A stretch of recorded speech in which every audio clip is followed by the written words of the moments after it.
For more, we're joined by Jeremy Bowen, CEO of Cirium, an aviation data company. Jeremy, it's great to have you. Appreciate the time today. No problem. Good morning.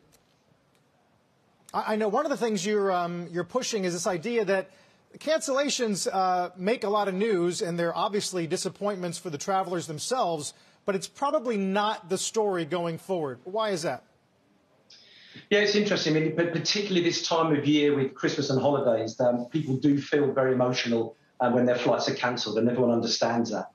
When we're looking at the global picture for aviation and that recovery for aviation, there's going to be some bumps in the road.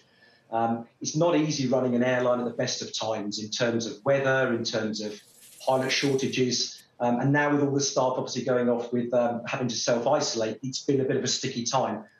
We don't expect that to alter the trajectory of the recovery in aviation. There'll be some bumps; it might slow it down for a little bit. But aviation is definitely back to recovering and well on the way to reaching 2019 levels.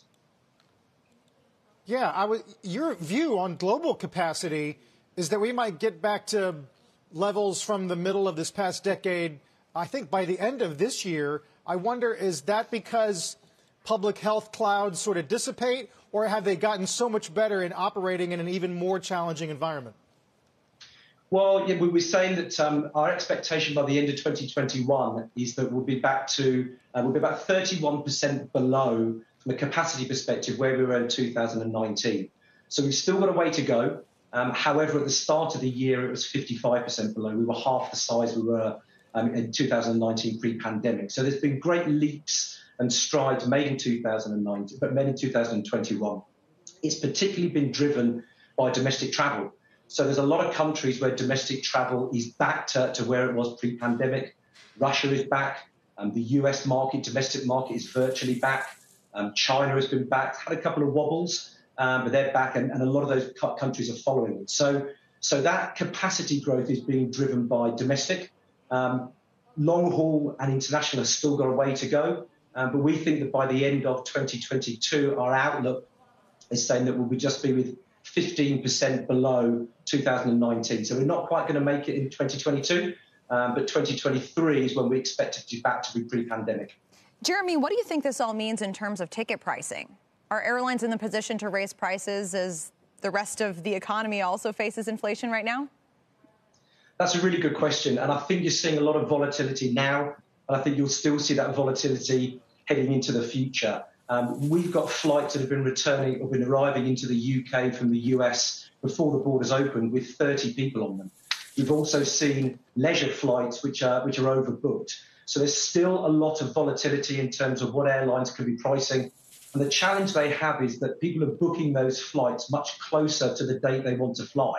So that ability to know exactly what's going to be on the aircraft sometimes doesn't happen between 3 or 4 days. So it's very hard for airlines to know what to price at the moment. I think it will calm down, but you're going to still see volatility next year. Finally, Jeremy, I know it's just one day, but I was looking at cancellations as of about 20 minutes ago for this morning. And United's got 150 and Delta's got 100, but Southwest has 8. And they did have some operational troubles earlier in the year. I wonder if they are taking lessons or building in at least more spare labor capacity, perhaps, after going through rough periods, even in the course of the past few months. Yeah, look, every airline has different operating conditions. And we've seen, not within the States with airlines, with the cancellations coming in, that every airline runs that different operating model. So it's hard to say. If they've already had 6 cancellations, that's good. They're on top of them, which is good. We know that the difference, as I said, it's a challenge to run an airline at the best of times. Weather, pilot shortages, late passengers, etc. So to have 8 cancellations is good. Looks like they've been able to weather that holiday storm.